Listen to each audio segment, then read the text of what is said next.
is.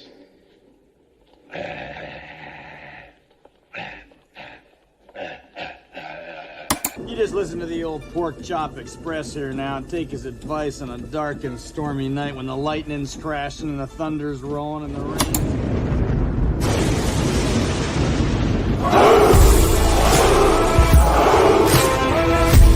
Good morning, Valhalla!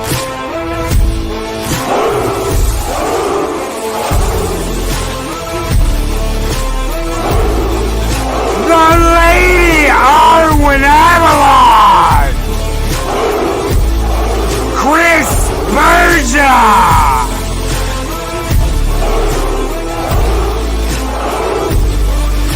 The Mad Doctor Adega Outlaw!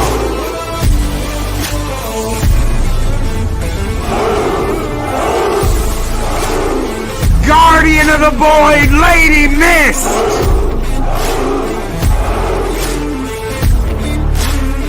Gun Bunny! Snortapoopus Cuber!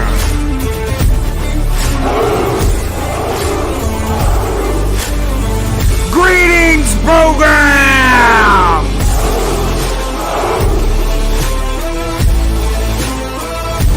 Psychodwarf 9!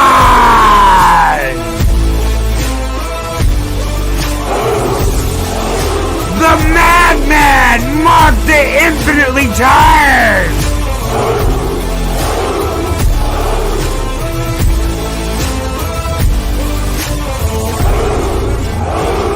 Mr. Tickle Trunk!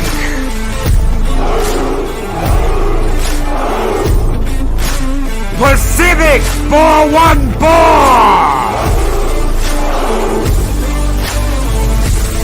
Larry!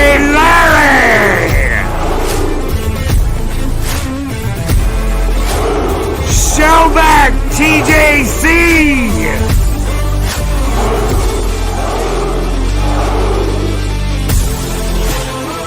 Sit room! Olds Gamer 72 Cutlass! Decepticons Cave of Villains!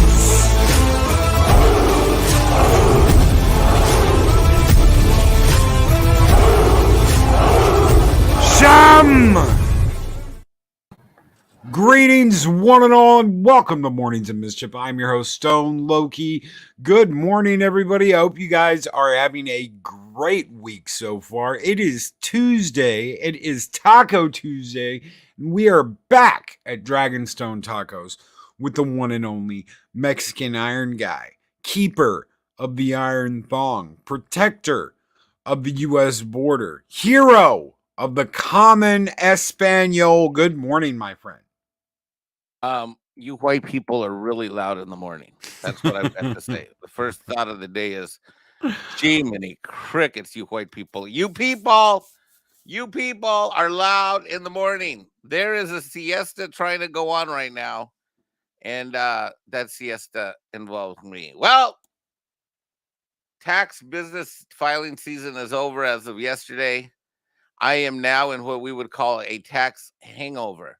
That is where I simultaneously could not fall asleep last night because my body's not used to sleeping the last many weeks and months, particularly the last 2 weeks. So I had a hard time sleeping. Yet I'm super tired, and I've already had 2 shots of espresso, and it's not having any effect because I think I am immune to coffee and caffeine at this point. But I'm here. I stand at the ready. I see you, Lady Mist. Look up upon yonder hill and see that Mexican who donneth that thongeth and doth weareth that thongeth with pride and courage. The Mexican Iron Thong. Yes, and an egg burrito in his hand as he eats his egg burrito breakfast. Yeah. So is the Mexican Iron Thong just a thong, or is it a banana hammock? Well, it depends upon the time of the year. Uh-huh. I mean, summertime, you're looking at some summer thong action. Woo-woo.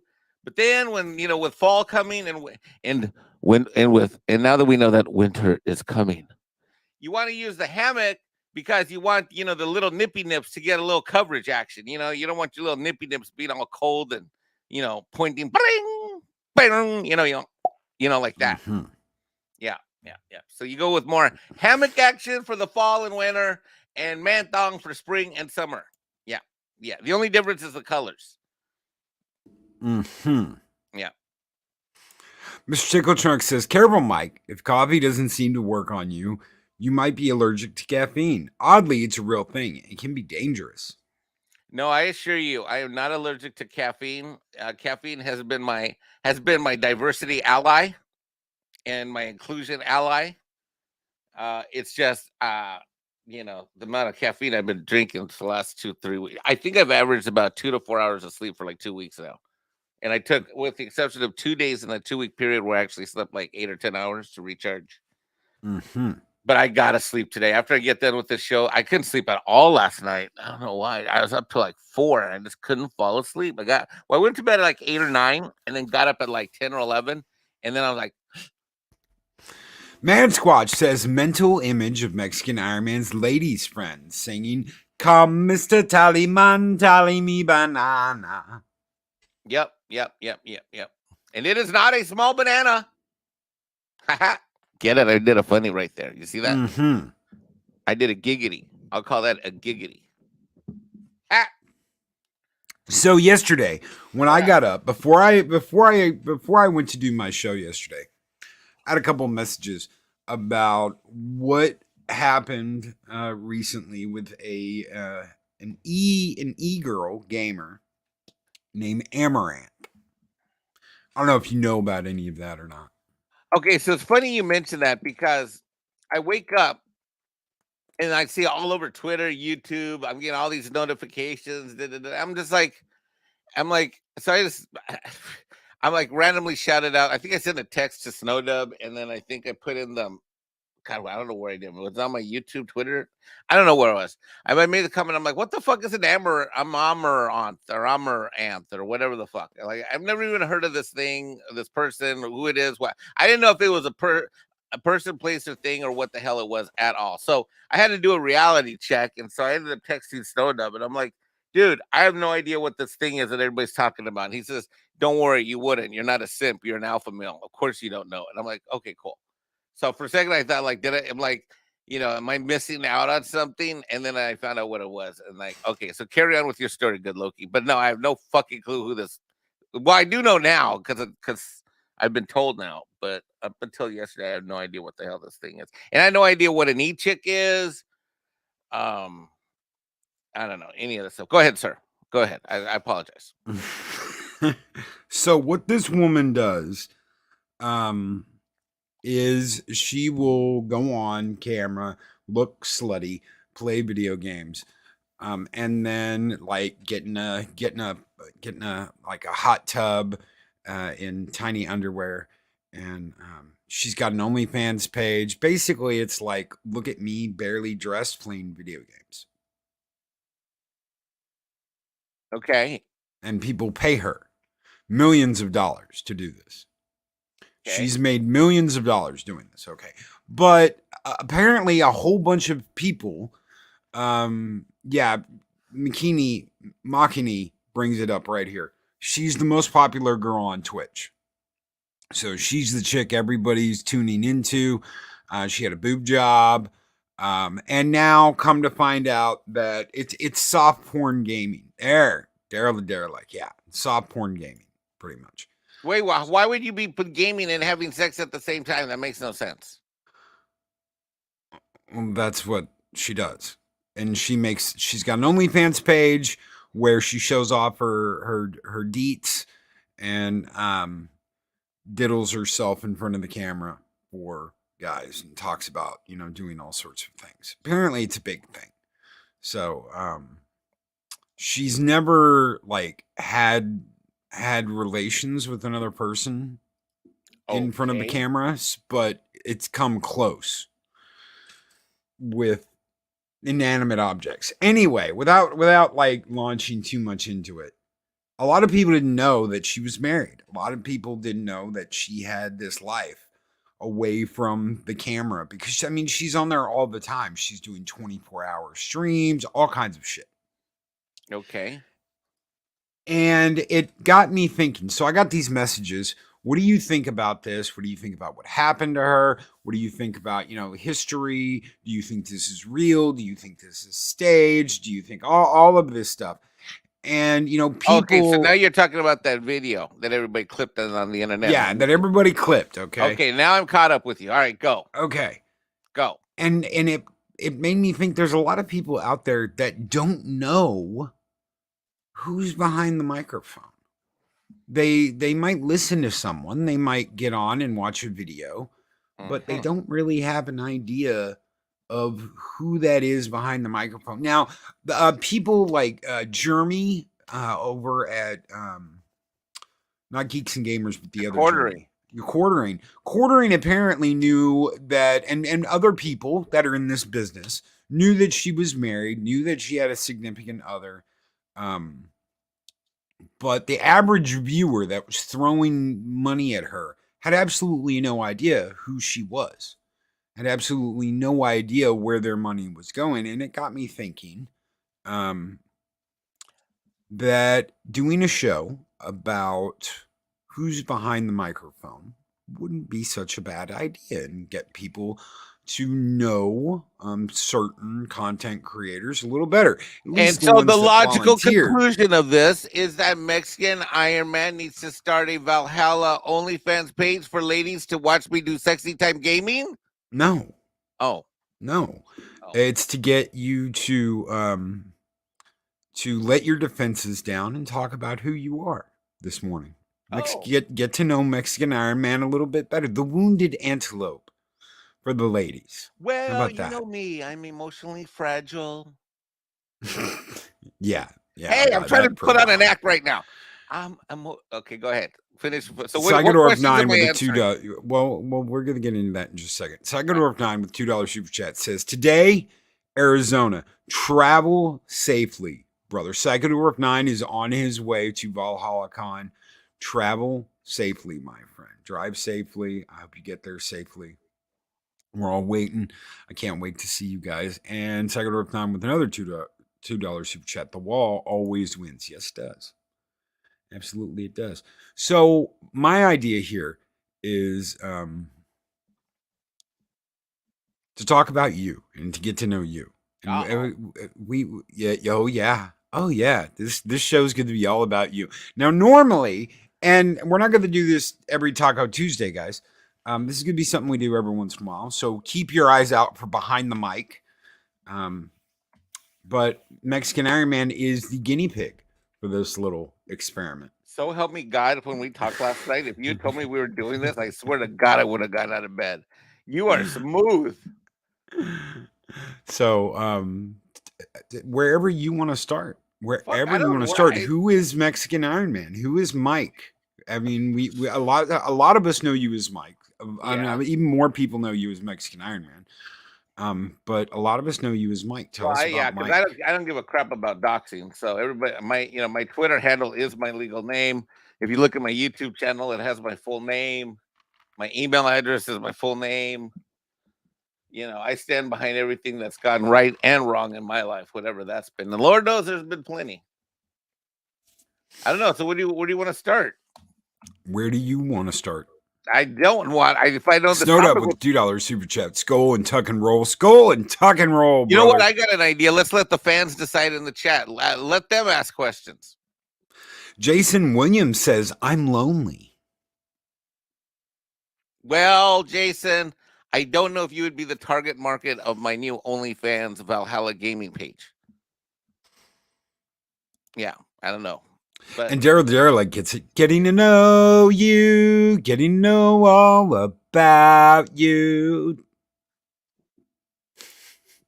Dude, I'm so used to helping other people with their stuff. I don't even know where I would begin with something like. Let's talk about He-Man. All right, what about it? Well, I see. I want to make sure you want to share this. Behind the mic. Leia Rose gets. I'll answer any question. I'm down. There's nothing. I will talk about anything on this live stream. Anything you want. I'm an open book, unfortunately. And soon on my OnlyFans page, I'm going to be an open dude. Polly says Mike was born a poor black child. Well, that's not completely not untrue. I was born poor as hell in in Van Nuys and all that stuff. Let's see. Hold on. This is going to be a We Love Mexican Ironman moment. Shum's throwing up in the chat. Where did Alf touch Mike that makes him hate him so much? Why can't Iron Man be Mexican? I'm sorry, bad dad joke. Okay, wait. What's your question? He-Man. Well, He-Man. so Let's there's talk about three. He-Man. I have three great fandoms: Star Trek, Star Wars. Well, yeah, three. I would say number 4 would be Battlestar Galactica, and then probably 5 would be Space 1999. 6 would be Doctor Who, and the list goes on from there, more or less. But Star Wars and Star Trek. I think I've told those stories on the show. I think pretty exhaustively, and then Echo Base Network. But He-Man. I think one of the reasons why I have such a problem, I get very angry when all my white friends are called racist on all these YouTube channels, and I get very angry when I see these progressive liberal Democrats, and I'm going to call them out like that because they're all one and the same. They either are the problem, or they allow the problem to exist, or they close their eyes and turn a blind cheek and say, "Oh, Republicans and conservatives are bad too." No, they're not. No, we're not. Give me a break. I can name 5,000 examples of what liberals, Democrats, and so-called progressives do wrong. I can't name 5 things besides like, oh, but Trump said something to hurt my fifis. Now, how does all this... Go ahead. Adam Bowman with $5 super chat. Mexican Iron Man, the CA leftage now trying to fit in South Carolina. Yeah. And fitting in just fine. Because out here we treat people right. Thank you for that $5 super chat, sir. And June Wong, who's been a member for 2 months and is Warrior of Midgar, says, Mexican Iron Man, tell us about your first love. Okay, let me finish my He-Man story. Then we'll talk about... with Alf? No. The one with Alf? No, Amy Bolano was my first love. Amy Bolano. Yeah, Filipino girl. Anyway, I digress. So He-Man, why is He-Man such a big deal for me? Because when I was a little kid, my mom moved us to the west side of San Jose to a really nice area that had a good school, because the schools that we were in were awful. We were in East San Jose. We're in part of San Jose that just wasn't good, kind of downtown east side. Anyway, so she took on 2 jobs so we could afford a crappy apartment. We basically lived in the worst apartment complex in the nicest part of town, so I could go to one of the best schools. And I was the only thing darker than me out there was the asphalt by far. So I was the only thing that looked brown or black in this area. And so I had a huge complex about it. And I was an introvert, and I didn't really have any social skills. So I go over there, and I got bullied. I got picked on.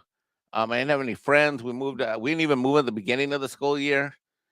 And one of the kids, Eddie, was in one of the bully groups, and I had a lot of problems with them. And they used to beat me up. They used to make me carry their backpacks to and from school. They took what little lunch money I had, which wasn't much at the time. I think it was like 50 cents, $1.50, something like that. It was fucking awful. And I was pretty traumatized. It was fucking awful. They literally would spit on me damn near daily and call me all kinds of names that I won't repeat on the show. Then one day, I happened to be playing, and I had gotten as a He-Man figure, an action figure, and it didn't even have the sword because we got it. Where did we get it? Was that a garage sale? Something like that. I had a couple of figures, but the He-Man one was the one I was playing with, and I was out in front of my apartment complex, and I built like little rocks, little dirt clogs and rocks. I built like a little castle, and Eddie came by, and he walked up to me, and he said, "You like He-Man?" And I was like, "Yeah." And he's like, "I got a whole bunch of figures," and I'm like, I thought he was gonna take mine, and I was like literally terrified for my life. I was like, I don't know how old it was. I 7 or 8, 9, 8. So I don't know how old it was. Anyway, I was terrified that he was gonna, spit on me, hit me, take my only action figure, because we were broke as fuck. So what the little toys that we had were like cherished, like freaking gold bullion. So I thought he was going to take my He-Man figure, and I was sitting there terrified, like I'm sure I was shaking. And he says, "I'll be right back." And when he said that he's coming back, I thought he's coming back with a stick or something, or some of his friends that were already mean to me. Fucking A, check this out. So he comes back, and he's got a whole bunch of action figures. Because Eddie wasn't from there, where our apartment complex was. It's like we were like the low income housing that was like in a really good area. So all he did is he walked across the street, which was Hamilton Avenue, to where he lived, which was a lot nicer. And he came back. It was about 20, 30 minutes later, and he had all these action figures, and we started playing together. And here I was having this complex about being this brown kid, this minority in a white area, and everyone made Mexican jokes and made fun of me. And so He-Man was a great broker and builder of peace for me. Like, and I asked him, I mean, it was maybe 2 or 3, how many play dates was it later? No, it had to be more than that, maybe 3 or 4 play dates later. Now we're meeting like after school, and then he's told his friends that we played, and what we would do is we'd reenact the actual episodes.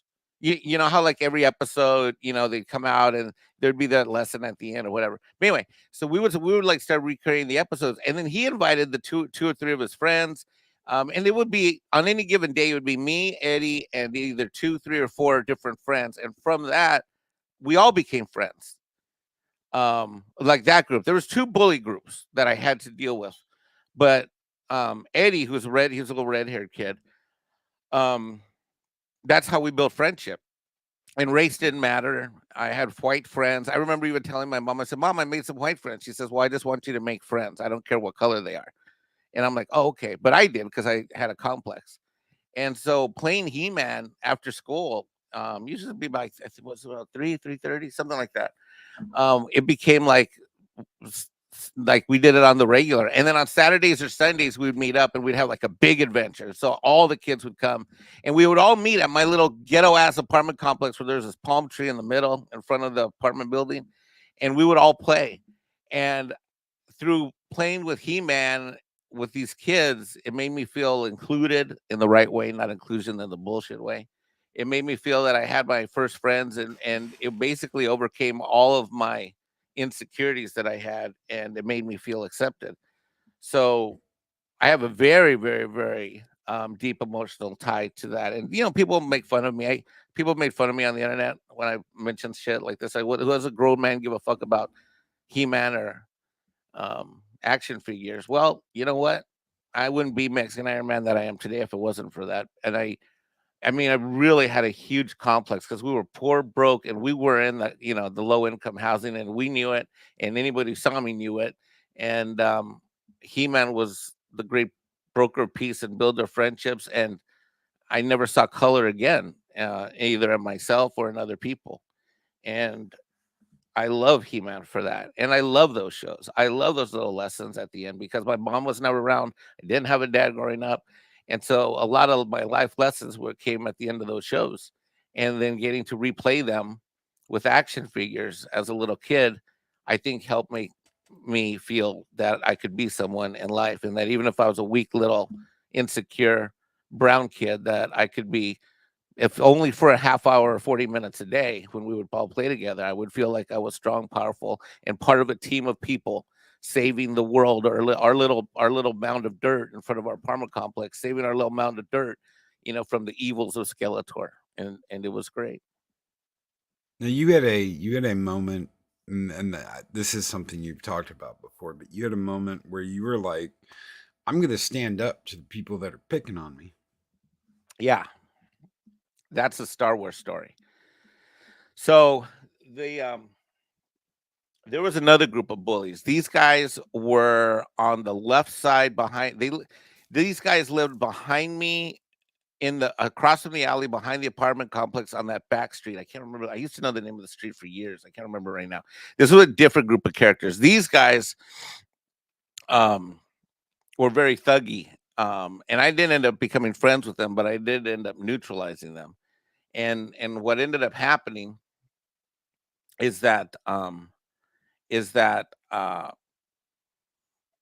one day I hit a stick behind some bushes, and when we were walking back one day, I basically had to get my courage up because I was kind of like, when I moved to that school, I was the guy, I was the outcast for sure. I was a little brown sheep, black sheep, whatever you want to call it. I was absolutely the outcast, and everybody made fun of me in general. And I stood out like a sore thumb because I got super dark skin, and everybody's white, and and I came in the middle of the year, and plus I was an introvert, and I was super nerdy, and I didn't, I had raggedy clothes, and all the shit that we got. I didn't get very much new clothes when I was a kid, so I was an easy target for pretty much everybody. But this other group of cats,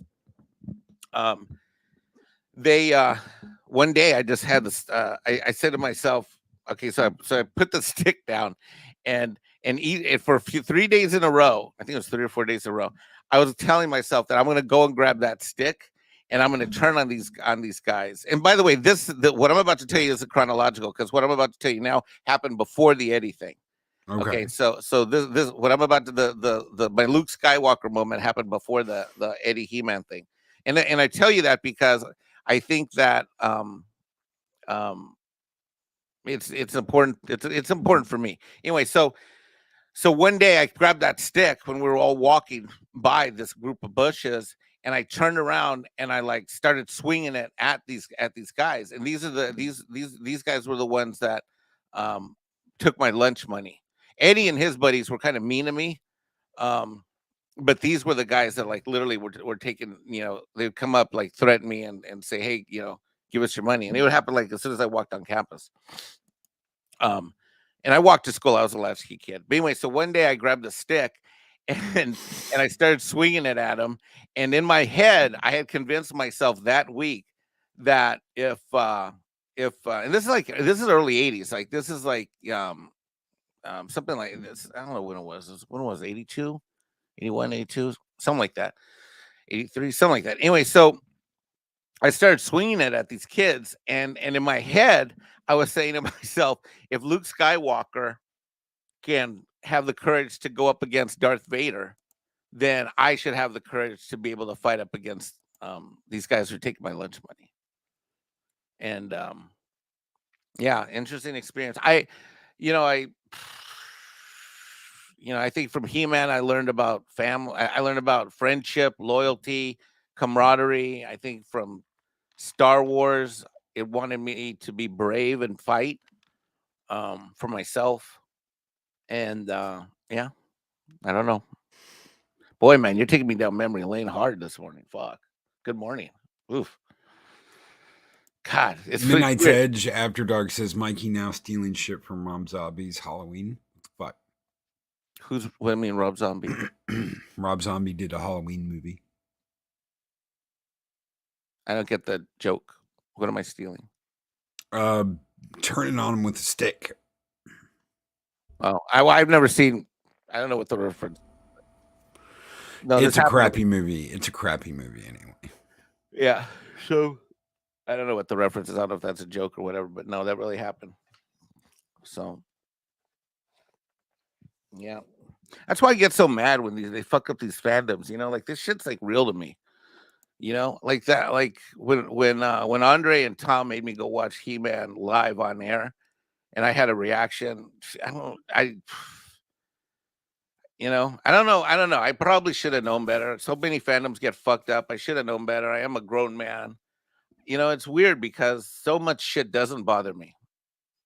I've had such a bad summer that I've had economically the worst 5 months I've had in fucking years. And that doesn't bother me. Client shit doesn't bother me. Dealing with the IRS doesn't bother me. Dealing with the franchise tax board doesn't bother me. Saving other people from tax problems doesn't bother me. I can fight like a warrior, no problem. Yet, when one of these assholes does something to a fandom I care about that helps shape me for who I am, fucking pisses me off to no end. And then on top of that, when they call people like you, Andre, Tom, Doomcock, the list goes on, racist, people that I care about, people that are friends of mine, it just incenses me to no end. And then they dare turn their minds, turn their heads and call themselves that they're progressive, liberal, and better than everybody. They can go fuck themselves is what they can go do.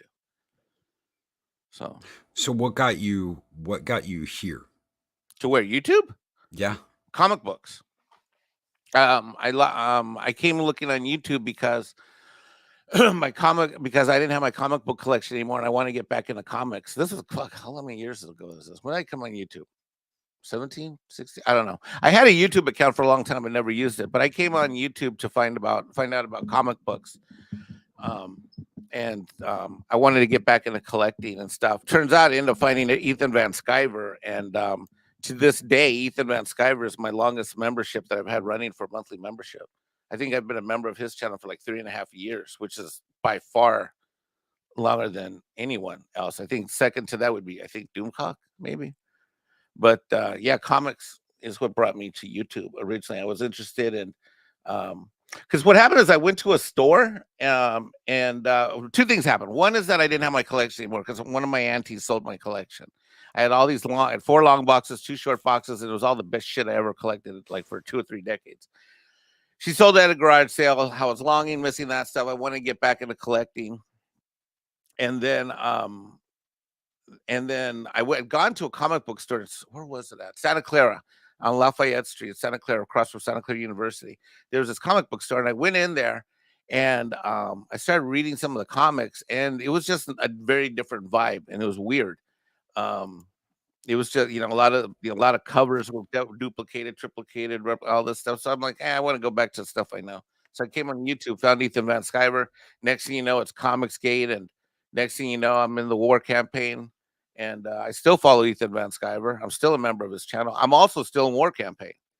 I watch the shows regularly, and I'm known by those guys. And you definitely call at least 2 or 3 of those guys very good friends of mine, and we have been.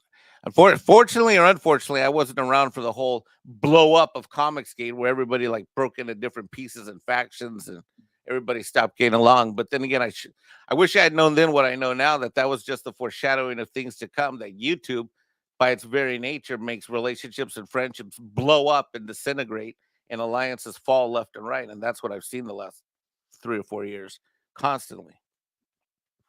Next question. What's up? Next question. What's been the biggest since you got here? What's been the biggest change? What's been the biggest? What's had the most effect on you since you started?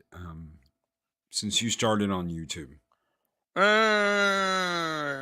Well, there's good and there's bad. I mean, I would say the bad is that the real, as entertaining as everybody thinks YouTube channels are for what they see on the screen, all you people in the chat, you have no idea what happens behind the scene, and I'm glad you don't.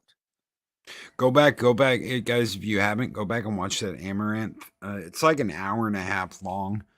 Go back and check that out, and you can find it. People have put the VOD up on different places, but go back and watch that and look at the messages. Look at the listen to what she's saying. Listen to the interaction she's having with her husband. This is shit that happens all the time for them. So when you're like, oh my God, she's doing like a half naked 24-hour stream in a hot tub where she's playing video games. Do you really think she's enjoying that?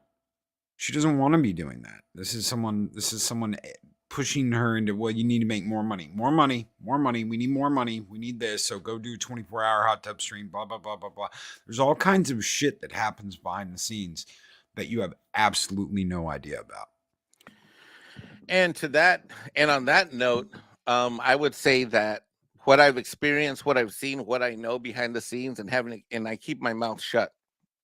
I don't sell out anybody or anything ever when I find out information, and people come to me and they ask for advice.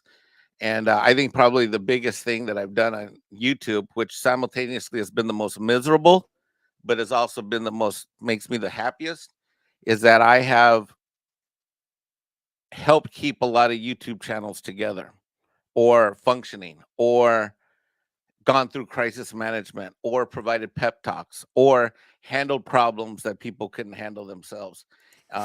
However much I'm on screen, for every hour that I've been on screen, I know that I've spent at least a half hour to 2 hours of every hour dealing with stuff behind the scenes. And it's simultaneously frustrating as fuck, but simultaneously incredibly rewarding because I know it makes a difference. MB Geek Let's Talk with $5 Super Chat says, watching reactions to Blazing Saddles, young people first time. As some do not want to, they can't help but laugh. Oh, when comedy was funny and not PC. Thank you for that $5 Super Chat. MB Geek Let's Talk. Thank you, Jesse. Mike does so much behind the scenes. Tell us about that. About what part? Behind the scenes. What's it like behind the scenes? You started on that, so let's delve into that a little bit more while we. Well, I would say it comes in that there's three. I would say just randomly 2, 3, 4. I'm just coming off the top of my head. Well, number one, there's the technical stuff, running shows, helping run shows, grabbing super chats, going into live streams, setting up live streams, helping produce, introducing YouTubers to each other, yada yada yada. You know, some people wants to get on other shows. That type of stuff. So that's all technical stuff, and that's all stuff that's kind of easy, relatively speaking. You know, like maybe someone wants to do something with someone else, and I might enter them or whatever. Like I heard on the live stream that someone wanted that. I think Tom mentioned to me about something legal. So that minute, I had already known Andrew from Legal Mindset, so I hit him up. And I said, hey, you got to reach out to Tom. Tom's amazing. And funny enough, Andrew from Legal Mindset had been a fan of Tom and Andre's for a long time. It's what Andrew told me. So that was a natural thing. So there's the technical stuff. So there's the technical stuff that happens behind the scenes. And I would say that on any given day or any given week, I get on average probably a half dozen requests, more or less one a day, to do something for somebody on something channel. Like, hey, Mike, I know you know so-and-so. Can you da da da da da da da? I don't say yes to everything, but I say yes to most things. So that's one area. The second area is what I'll call political management, and it happens to me too. I mean, I just had a situation where I did something on a channel that really might have negatively affected it that I didn't mean to, but it could have gotten someone canceled. I was tired. I was exhausted. I'd been on the live stream. And I did something early in the morning the next day after a live stream that, if it had gone sideways, could have created serious havoc for a channel that's got a serious number of subs. I'm not going to say who it was or what I did, but you know, I made a mistake. It was an honest mistake, but it was a mistake. So I had to fix that, and that was politics, and that was like, you know, affected me. But most of the time, there's politics between YouTubers. And I got to talk to somebody for this thing or that thing or this thing. Come on, you've done it, Loki. You know what the fuck I'm talking about. Yeah, right. I do. Then there's what I'll call the emotional support work. This is the one that I love. Okay. So let's get to the emotional support work, which is by far, if the first two things that I said, the technical stuff, not more than 1 or 2 hours a week. Easy, probably 5 or 10%. I probably spend on YouTube, and let's be real. When I'm not in tax season, I'm probably live streaming anywhere from, well, let's see, midnight stage after dark, 2, 4, 6, 8. I'm live streaming right now, probably anywhere from 8 to 12 hours a week on the low end. Helping people with the technical shit, easy. Probably doesn't take another 2 to 5 hours. The political stuff, that can take a little longer, but generally that's a phone call or not. Like, for example, when I got in the hot water situation that I was in, you know who called me up and made a point to us? Tom. And he knew what was going on because he's also behind the scenes. And Tom calmed me down. So all that political stuff usually can be resolved with a phone call or two, a DM or two, and all that stuff. But it's important because it's very, very important. But let's talk about the emotional mental health stuff. That is easily 80% of all the shit behind the scenes. Here's a typical call. Here. Okay, Loki, here we go. Ready? Yeah, I'm ready. Oh, no, hold on, wait. It starts with a DM. Open up DMs. Hey, Mexican Ironman or Mike, you got a minute? I got to talk to you about something really important. I got to, do you have any time today or tomorrow? Yes, fine. Do you want to do Discord? Or do you want to talk via phone? Fine. Well, first I'll try to get it done over DMs, but usually it doesn't happen that way because it's Emotional Mental Health Day, right? Right. And so some people want to do Discord, some people want to, and I'm like, look, just fucking call me. So whatever. Hello, Mike. Oh my God, I need your help. What? Well, I got a real crisis on my channel. Okay. Crisis on the channel. Yeah. I'm like, I got a crisis. So you've been demonetized. YouTube gave you a strike. You can't stream. Major crisis. This is my brain going, oh, fuck, major crisis. Okay, continue. That is exactly what I think. Okay. By the way, I apologize to everybody that's talking to me in the chat, but I can't respond to you because I'm focused on Loki right now. So I know I normally talk to everybody in chat and I type you back, but I can't because I can't do that and think and do this because I'm not on the show. I am the show right now. So please be patient, everybody who's shouting me out in chat. Love you all. Thank you very much, but I can't respond to you in chat and do this at the same time. Thank you. All right.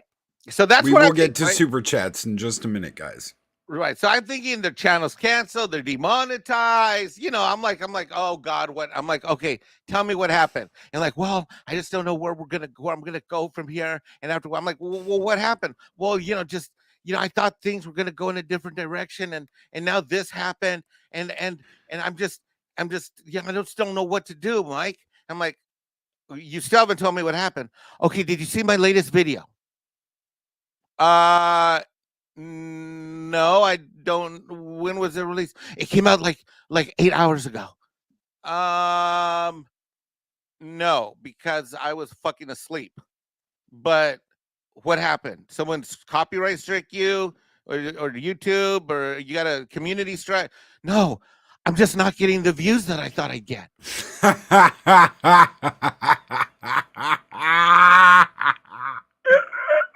I'm sorry. Okay, wait, what? Okay, wait, what? Okay, but is the channel still monetized? Yeah. Did you get a community guideline strike? No. Did you get a copyright strike? No. Is anyone false flagging you? No. Well, so what's the problem? Well, usually my videos get this number of views, and then this last one, I'm like, it's like the video's not going anywhere. This is the 911. This is the 911. Wah, wah, wah, wah. But wait, that's not even the funniest ones. Let's do some super chats, and then I'll tell you the funniest ones that I get, which are the more prevalent ones. Go ahead. Okay, Joker Boys with the $10 super chat says, Mikey is the best person on YouTube that I've known. Always able to help and reach out for big channels and small channels like me as well. His calls and advice I cherish. Love you, buddy. # keep talking. Love you more. Shellback TJC with the $10 super chat. Thank you, Shellback. Says, due to the dismal box office results of Bros, a reboot is in the works. The new Bros will star Mexican Ironman and Alf. Can you believe it? So awesome. Alf Skull.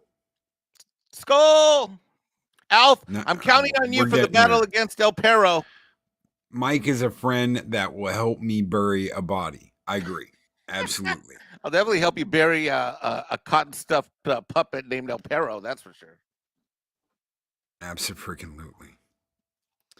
And McKinney Draws with the $10 super chat. This is the very reason to why, out of all the people I want so bad to come on Mocking Live someday, Mike is at the top of my list. Love you, brother. You got to make that happen. I will. Right after I get back from Valhalla Con, I am all yours. Tax season is over, Makini, and as soon as I get back from Texas, I'm all yours. I'm gonna have a blast on that stream. I've been thinking about doing that stream with him for like 10 months now. We're gonna have a blast. And before I hit the skull button, Dean Krantz says, if I started the channel and got 5 people to watch my videos, I would consider it a victory. Everyone starts out that way, and then something happens. Dean, yes. I don't know what it is that happens. I don't know, but it happens. Happens to everybody at some point. Hit the skull button. I got 2 more good behind the scenes YouTube stories for you. All right, thank you guys so very much for that. You guys keep the fires burning bright here in Valhalla, and this one's just for you, Mexican Ironman. Skull! Oh!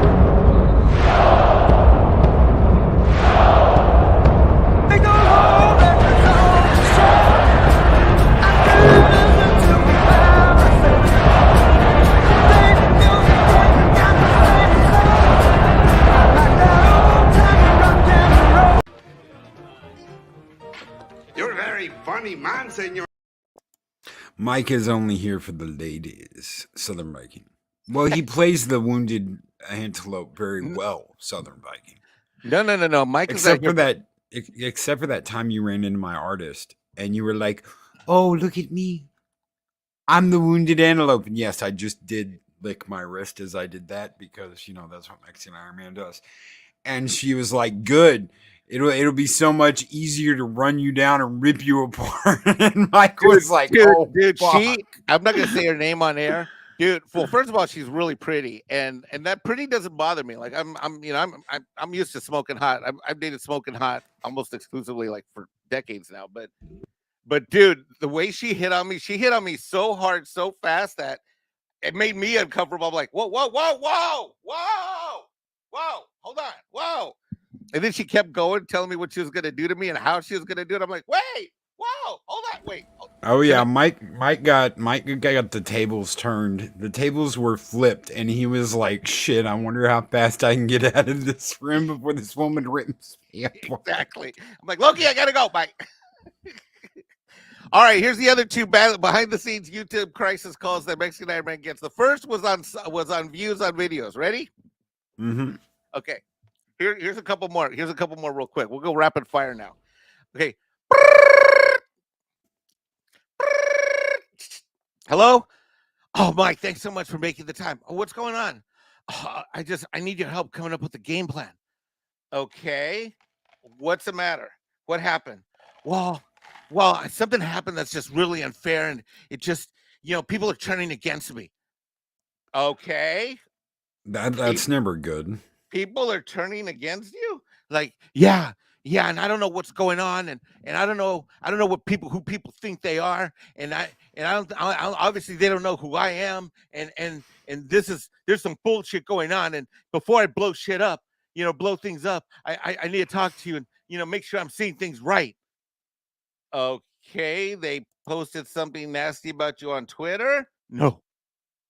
They made a nasty YouTube video about you? No.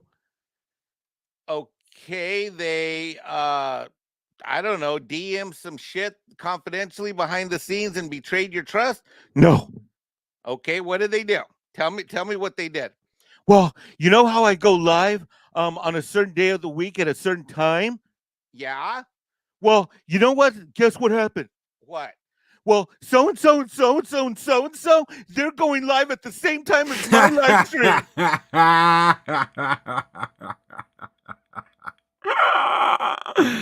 Oh my god. Yeah, I've heard that before. You know how I like to go at 3:00 on a Wednesday or Tuesday or Friday or Saturday or just fill in the fucking blank. I've done this call 20 times at least. Well, and then I had them on my show, and now they're doing their own live stream, and they're doing it with these other people, and they know, and I'm like, okay, what? Stop talking. Okay, wait.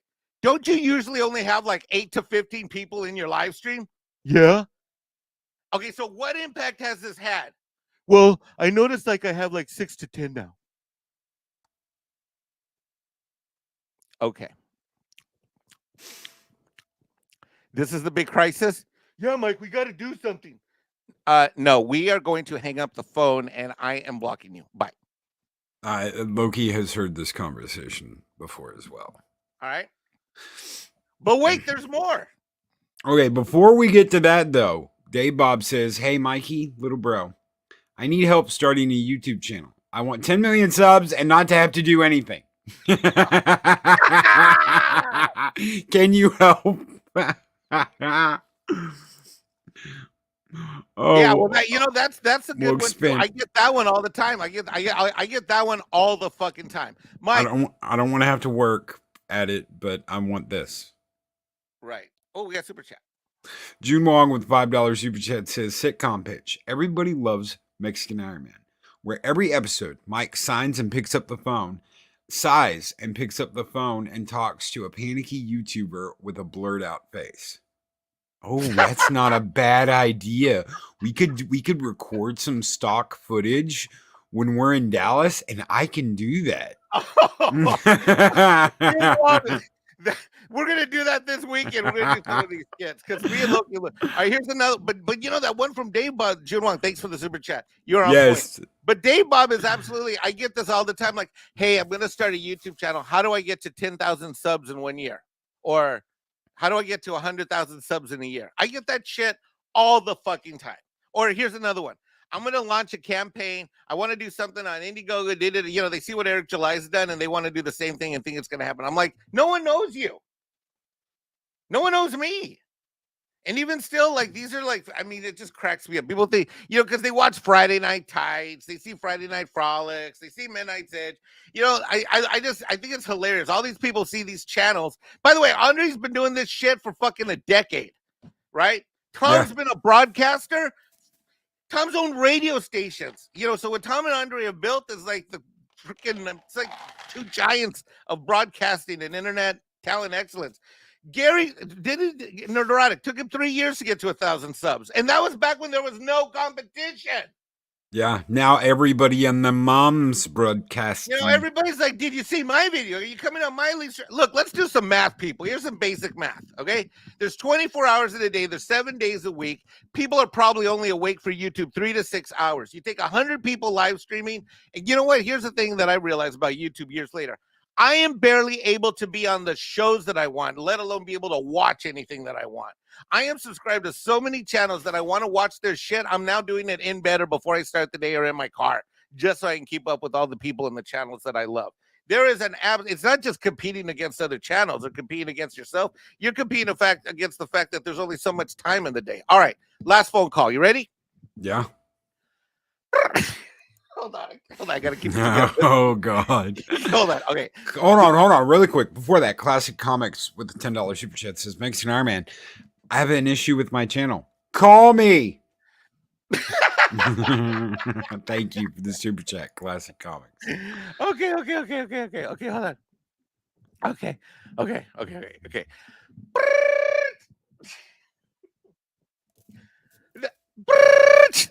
Hello, Mike. I need your help. We've got a crisis here on my channel, and I don't know where to go. I'm like, well, I'm just picking a random accent, by the way. This isn't anybody in particular. But I'm like, what's the matter? Well, people are being mean to me.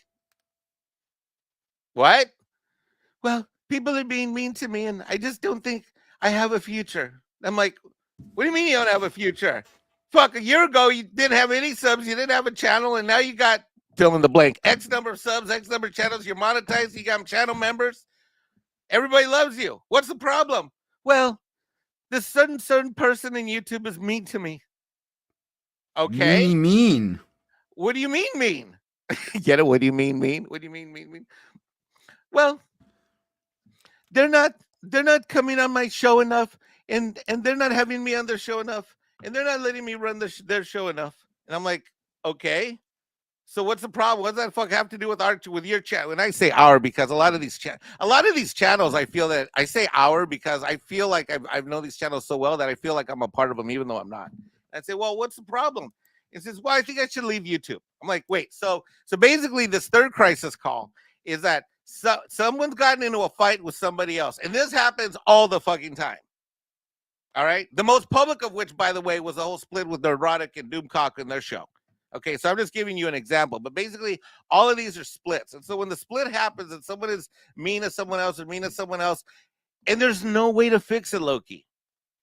And so I get these phone calls, and then I'm supposed to like call someone else and fix it when there's an emotional crisis. Meanwhile, it's an emotional fight about something that's an emotional reaction. So there's really no way to fix it, not logically anyways. Someone's got to say they're sorry. Someone's got to offer forgiveness, and someone's got to take forgiveness. And there has to be a mutual commitment between these two people to actually give a shit about one another in order to move forward. For example, like happened to you and me and other and Echo Base and other channels when I was injured last year or 2 years ago or a year and a half ago. Right? I mean, so, there's a lot of channels that get their fifis all bent out of shape. And instead of them working that out with each other, I end up getting caught in the middle in the crossfire. And it could be anyone. And it's men, women, and it's 50-year-olds, and it's 30-year-olds, and it's 20-year-olds. It's people that have had a channel for a year, and it's people that have a channel for even longer and stuff. And it is tough. And I'm not, and my comment is more that it just happens on YouTube. Without a doubt on YouTube, it is just a matter of time before people that work together then decide that they're not going to work together anymore. Loyalty and friendship is very, very hard because YouTube does not encourage it. YouTube breaks people apart. YouTube is designed to test friendships, test alliances and allegiances, because when you have money and clout and attention involved, those currencies, what happens is that all the things that we hate about Hollywood, which is about money, which is about greed, which is about attention, which is about clout, access, all of these things we hate about Hollywood, guess what? They're ingrained and built into the YouTube model. And when people decide to start YouTube channels, it all of a sudden puts channels on a collision course. You can take two great people. Doomcock's great. Gary's fucking great. I love these guys. But you take you take people in the right situation with the right gasoline and kerosene, and on the wrong day and the wrong time and in the wrong way, the wrong thing happens. The next thing you know, they're not doing shows together anymore on YouTube. Shit happens. Yeah. Project Storytime says, Mike, I have a crisis on my channel. Eris makes me read horrible romance novel covers. By the way, before we sign off, because I know we're already at the 1 hour mark, I just want to say this. For all the stuff that happens behind the scenes, I wouldn't trade it for the world. I really would. I agree. I would not trade it for the world. For all the stuff that happens behind the scenes, and I just sit back and it just is what it is. I love every channel that I'm a member of. I love everybody that I've met. I would not. What I've gotten out of this is I could never buy or pay for. If I had extra million a year, I would just distribute amongst all the channels that are on YouTube. That with all these fine people doing what they do. It is just, I would not trade it for anything. I mean, the things that have happened have been amazing. Getting to know you. If there's no Doomcock, there's no Loki and Mike. Yeah, if there's no Doomcock, there's no Loki and Mike. I don't know what my life was. My mother calls you her son. My mom knows Tom so well from me streaming with Tom that she thinks that she told Tom's invited Thanksgiving anytime, as an example. Yeah. I mean, and just last week or a week and a half ago, I had the opportunity to stream live with Doomcock and Ethan Van Sciver at the same time on a Sunday. If someone had told me that would have happened, I would be like, get the F out of here. If someone would tell me that I would have a brother like you and I would meet them through YouTube, get the heck out of here. So for everything that I've gotten out of it in terms of the personal relationships and the people that I get to know that I call now brother, I could never buy that or replace it, and I would not trade it in the world. So I happily enjoy the role that I play on YouTube. You joked multiple times. YouTube emotional support hotline with Mexican Ironman and Stone Loki. Yep. No. It's the YouTube. It's the YouTube creator channel, emotional and mental health support national network. Yes, national network with Stone Loki and Mexican with Ironman. With offices in Texas and South Carolina. Mike is Dr. Phil of YouTubers Confidential. Yeah, I love it. The problem is, it's like you said. It's exactly like you said.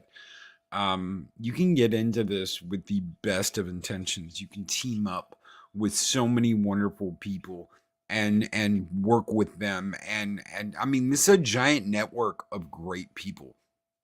Eventually, someone's going to get jelly. They're going to get upset. They're going to say, why does this person have this, but I don't have this? Screw them. I want them out. I should have this. And it's something that I think the reason why I've been able to avoid that is it's something I saw very early on happen.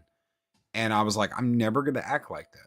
And I'm never going to do that. And I took lessons in what I saw other people do. There was a guy that had over 10,000 subscribers, but he was bitching because other people that started a couple months after him had hundreds of thousands, and he was bitter and jealous, and it made me tune him out. I didn't want to watch him because he was a bitter, jealous asshole who talked shit about people that were supposed to be his friends, all because he wasn't where they were. And that's horseshit. I saw that and I just said, I'm never gonna act like that. I'm never gonna let that happen to me. I'm never gonna become that. And I think that's a lesson everybody needs to learn early, is this is what you don't want to be. This is what you do not want to be. And what I can't highlight it yet because it's not updated. Yeah. Yeah. Yeah. Yeah. Yeah. Yeah. Exactly. Right. Yeah. Yeah. And that's Mhm. something, and in tough times, you know who has your back in tough times. And I want to thank everybody at Valhalla. I know, I mean, I want to thank you. Tom's name's up there. You know what? I have true brothers. You know, I know Tom has my back. I got his. You've got my back. I mean, sometimes you're so freaky. You know something's going on before I even call you or tell you. You know, that's how close you and I are. And yeah. Wow. So It doesn't take too much to go, well, look at this and kind of get the idea of, well, this shit's about to go down, especially when you've seen it more than once. People sometimes people can surprise me, and if it's a real bad surprise, shit can hurt, that shit can burn, especially when it's someone you care about, someone you worked with. That shit can fucking burn. look, it hurts me that I'm cool with creators that aren't cool with each other, but I just chose to accept it. It's like family, you know, and all I can do is sit back and just be the best that I can be and understand. And hey, I don't judge anybody. There's people that don't talk to each other for very good reasons anymore, and you know, I mean, everybody's got to make their own choices in life. They got to make their own choices. But as much as I might be joking about these things, they do happen behind the scenes. Maybe on a future show, I'll get into some really real hilarious stories. But I just want to thank you, Loki. Thank Valhalla. Thank everybody in this chat this morning. And we have more super chats. We do. Alf Jeeves is with a $5 super chat, says Mikey wants another Fenta. No, and he we're does gonna give not. it to him. Mikey, I have bad news. I won't be able to meet up. Lucky you. Actually, I heard. On! I've been Twitter. We've been going back and forth on Twitter. DMs. Come on, seriously? Oh, come on. Hit me up on Twitter after the show or later today or tomorrow. Come on, really? Oh, I'm kind of bummed because me and him have been DMing on Twitter about this weekend. I even got you a T-shirt. Well, this one's just for you. Oh, hold on. Makini draws with $10 super chat, says thank you for being a part of our lives, Mike. Oh, thank you, brother. Thank you for being part of it. The funny thing about Makini too is that as much time as he and I may have seen each other in live streams at the same time with other people, God, I've probably seen him 100, 200 hours. That's a great thing about YouTube. You get to know people without meeting them yet. Thank you, Makini. That's awesome. And this one is just for you, Mexican Iron Man. Hold on. One more. Classic Comics with $5 super chat. Mexican Iron Man is the price you pay for being a boundless well of empathy. Oh, well, yeah. Thank you. Yeah. Skol! Wanna Fanta? Don't you wanna Fanta? Don't you wanna do? Wanna Fanta? Don't you wanna Fanta? Mexican Iron Man drinks his Fanta. No, that is not me. That's not me. Hawaiian Mexican Iron Man for the win. And with that, thank you for being the very first behind the mic. Yeah, on Loki's Mornings of Mischief. I enjoyed that very much. We got to do it again sometime. These won't be on Tuesdays normally, guys, unless we do another one with Mike. So keep an eye out. Every once in a while, I'm going to do it behind the mic with somebody where we're just going to talk. We'll talk about what got them here, talk about how it all started, talk about their childhood, talk about why they are the way they are. So thank you, seriously, for being the first. Thank you for having me. And guys, we're out of here. ValhallaCon is just around the corner. Guys, this weekend we will be in Arlington hanging out at the Arlington Expo Center for Retro Palooza. We will be hanging out with the ValhallaCon crew. We will be at Free Play in Arlington on Friday. We will be at the Hilton watching Star Trek to the Wrath of Khan Director's Cut on Saturday. And we're going to go blow some shit up at a gun range on Sunday. Yep. Go to my Twitter, register. Even if you can only come for either Friday night or Saturday or Sunday, you don't have to come all weekend long. You don't even have to stay the night. If you just, anybody is more welcome to attend either the Friday event, the Saturday evening event, or Sunday. Retropalooza is during the day, Saturday, Sunday. They are selling tickets to that, which I think they're pretty cheap. I think they're only $20-$30 for the Retro Gaming Con. But all of the Valhalla events are free. Friday night, Saturday night, and Sunday. In fact, if you want to go pew pew shooting, you've never held a weapon before or shot one, no problem. I got you covered. Okay, we're going to be hanging out with everybody. Until then, take care. Be excellent to each other. Always speak friend to enter. And we'll see you guys on the next Taco Tuesday. Take care, everybody.